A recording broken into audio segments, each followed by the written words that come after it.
گونج گونج اٹھے ہیں نغمات رضا سے بوستا، کیوں نہ ہو کس پھول کی مدحت میں وامنقار ہے، کیوں نہ ہو کس پھول کی مدحت میں وامنقار ہے۔ الحمدللہ رب العالمین والصلاة والسلام علی سید المرسلین، اما بعد فاعوذ باللہ من الشیطان الرجیم، بسم اللہ الرحمن الرحیم۔ الصلاة والسلام علیکہ یا رسول اللہ وعلی آلکہ واصحابکہ یا حبیب اللہ، الصلاة والسلام علیکہ یا نبی اللہ وعلی آلکہ واصحابکہ یا نور اللہ۔ میٹھے میٹھے اسلامی بھائیوں اور مدنی چینل کے ناظرین، سلسلہ ہے نغمات رضا۔ شاید آپ کو میرے چہرے کی مسکراہٹ کچھ بتا رہی ہو، آج بہت خوشی ہے۔ خوشی کیوں ہے کہ آج نغمات رضا میں اس کلام کو شامل کرنے جا رہے ہیں جس میں ہم سب کے آقا مدینے والے مصطفیٰ معراج کے دولہ صلی اللہ تعالیٰ علیہ وسلم کے معراج شریف کے سفر کو ذکر کیا گیا ہے۔ جی ہاں، آج قصیدہ معراج انشاءاللہ پڑھیں گے بھی، سنیں گے بھی، جھومیں گے اور سمجھیں گے بھی۔ بہت بار سنا ہوگا مگر شاید اس کے بہت سارے اشعار مدنی چینل کے ناظرین ہم سمجھ نہ سکے۔ آج اعلیٰ حضرت کی شاعری کا وہ شاہکار سننے جا رہے ہیں، یقیناً تیار ہو جائیے، دل جھومتے جائیں گے، اللہ نے چاہا روح بھی جھومے گی، اور اعلیٰ حضرت سے محبت میں بھی اضافہ ہوگا اور ان کے صدقے نبی پاک علیہ الصلوۃ والسلام کی محبت میں بھی اضافہ ہوگا۔ اے میرے میٹھے اسلامی بھائیوں، معراج کا سفر بڑا مبارک سفر، بڑا نورانی سفر۔ شاعر لکھتے ہیں نا، عرش سے نور چلا اور حرم تک پہنچا، سلسلہ میرے گناہوں کا کرم تک پہنچا، تیری معراج کہ تو جانے کہاں تک پہنچا، میری معراج کہ میں تیرے قدم تک پہنچا۔ ایک نئی جگہ ہے، ایک نیا انداز ہے، اور میں آج اکیلا ایک نعت خواں کے ساتھ نہیں، آج الحمدللہ چار بڑے پیارے ثنا خوان رسول میرے ساتھ ہیں۔ چلا وہ سروے چما خراما، نہ رک سکا سدرہ سے بھی داما، پلک جھپکتی رہی وہ کب کے، سبینوں آ سے گزر چکے تھے۔ سبحان اللہ۔ میٹھے میٹھے اسلامی بھائیو، شعر کے پہلے کچھ مشکل الفاظ کے معنی سمجھ لیں۔ اس میں ایک لفظ ہے کہ خراما، خراما سے مراد ناز و انداز سے چلنا، چما سے مراد یہاں کیا ہے، چمن یعنی باغ، اسی طرح سدرہ، یہ سدرۃ المنتہا کی طرف اشارہ ہے، داما سے مراد دامن، اور این و آ یہ بڑی خوبصورت اصطلاح ہے اور یہ استعمال ہوتی ہے یہ اور وہ، یعنی اشارہ قریب اور اشارہ بعید، یہ اور وہ۔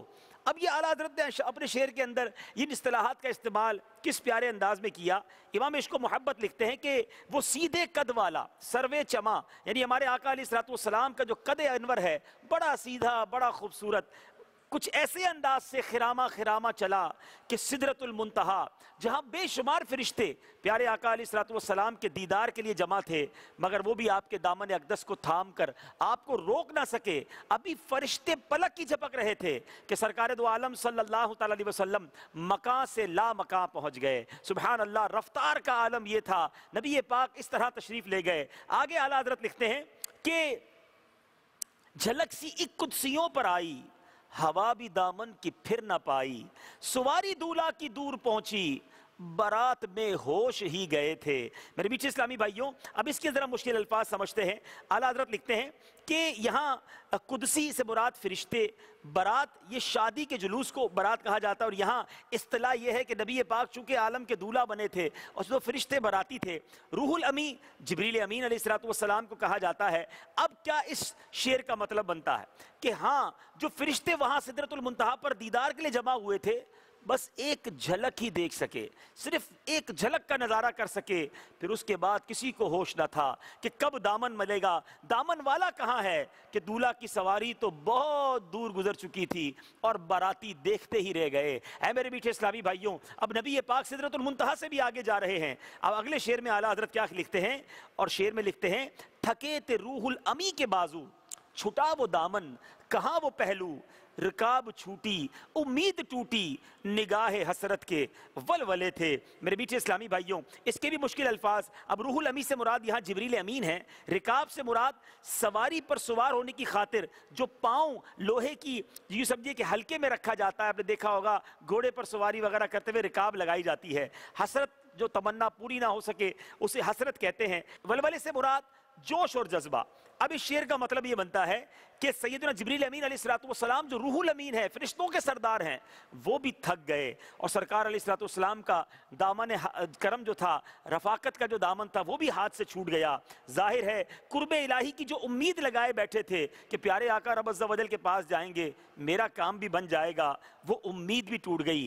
دل کے ارماں اور حسرتیں دل ہی میں رہ گئے، کہاں ان کی شان و شوکت کہ سید الملائکہ، اور کہاں اب یہ حسرت کہ وہ سہارا ہی آگے چلا گیا جو قرب الہی کا وسیلہ تھا۔ یعنی روح الامی بھی حسرت سے دیکھتے رہ گئے، اور آقا رب عز و جل کی طرف آگے کی طرف تشریف لے گئے۔ اب چلتے ہیں اگلے شعر کی طرف۔ روش کی گرمی کو جس نے سوچا، دماغ سے ایک بھبوکا پھوٹا، خرت کے جنگل میں پھول چمکا، دہر دہر پیڑ جل رہے تھے۔ سبحان اللہ۔ اب اس کے بھی مشکل الفاظ کے معنی ذرا سمجھ لیجئے۔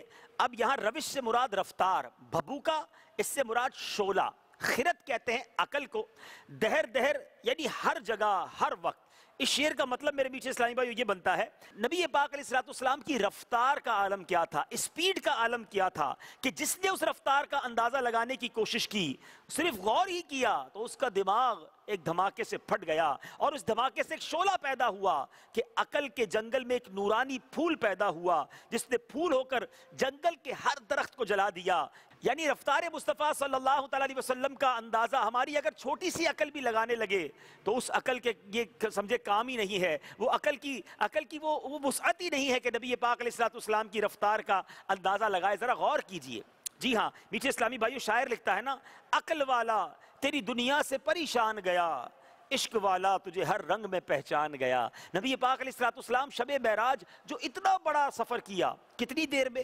کنڈی ہلتی رہی، بستر گرم تھا، اور سفر کتنا بڑا تھا، ہزاروں سال کا سفر تھا۔ جی میرے میٹھے اسلامی بھائیوں، ذرا غور تو کیجئے نا، معراج کے سارے معاملات عشق ہی سے سمجھے جا سکتے ہیں، عقل کا یہاں دخل نہیں ہے، کیونکہ جو کام ہزاروں سال میں نہیں ہو سکتے، مکہ پاک سے چلنا، قبر موسیٰ علیہ السلام کو دیکھنا، بیت المقدس آنا، انبیاء کی نماز پڑھانا، خطبے دینا، پھر زمین کی بے شمار نشانیوں کا نظارہ کرنے کے بعد سوئے آسمان کو روانہ ہونا، ایک آسمان سے دوسرا آسمان 500 سال کی راہ ہے، اسی طرح یہ 7 آسمان تک جانا۔ اے میرے میٹھے اسلامی بھائیوں، ذرا غور کریں، یہ ہزاروں سال کا سفر ہے، مگر سب کچھ ویسے کا ویسے ہی ہے، اور میرے آقا واپس تشریف لے آتے ہیں۔ تو پیارے آقا کی رفتار عقل سے نہیں سوچی جا سکتی۔ شاعر لکھتا ہے نا، عقل کو تنقید سے فرصت کہاں، عشق پر اعمال کی بنیاد رکھ۔ میٹھے میٹھے اسلامی بھائیوں، آپ نے 4 اشعار کی تشریح سنی، اب آئیے ان اشعار کو پہلے نثر میں اور پھر طرز میں سنتے ہیں۔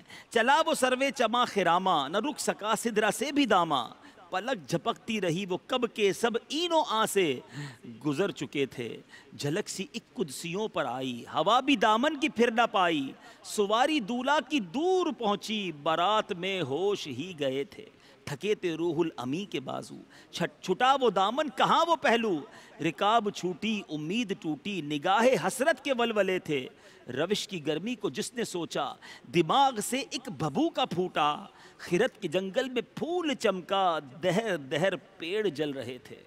چلا وہ سروے چما خراما، چلا وہ سروے چما خراما، نہ رک سکا سدرا سے بھی داما، پلک جھپکتی رہی وہ کب کے، پلک جھپکتی رہی وہ کب کے، سب نو آ سے گزر چکے تھے، جھلک سی ایک قدسیوں پر آئی، جھلک سی ایک قدسیوں پر آئی، ہوا بھی دامن کی پھر نہ پائی، سواری دولہا کی دور پہنچی، سواری دولہا کی دور پہنچی، بارات میں ہوش ہی گئے تھے،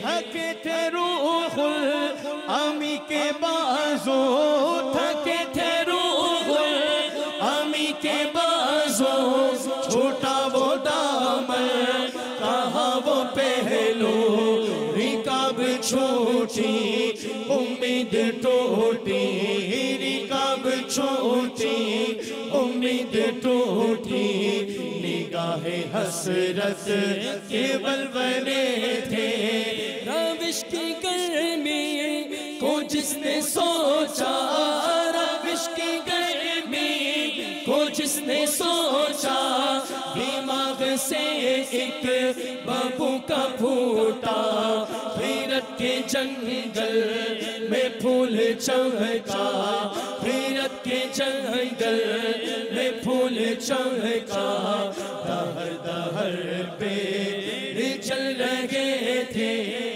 صلی اللہ علیہ یا رسول اللہ، صلی اللہ علیہ یا رسول اللہ، وسلم علیہ یا حبیب اللہ، ہے چار سوئے شہرا میرا جے مصطفیٰ ہے چار سوئے شہرا میرا جے مصطفیٰ ہے، میرا جے مصطفیٰ ہے، میرا جے مصطفیٰ ہے۔ سبحان اللہ۔ گونج گونج اٹھے ہیں نغمات رضا سے بوستا، کیوں نہ ہو کس پھول کی مدحت میں وامن قار ہے، کیوں نہ ہو کس پھول کی مدحت میں وامن قار ہے۔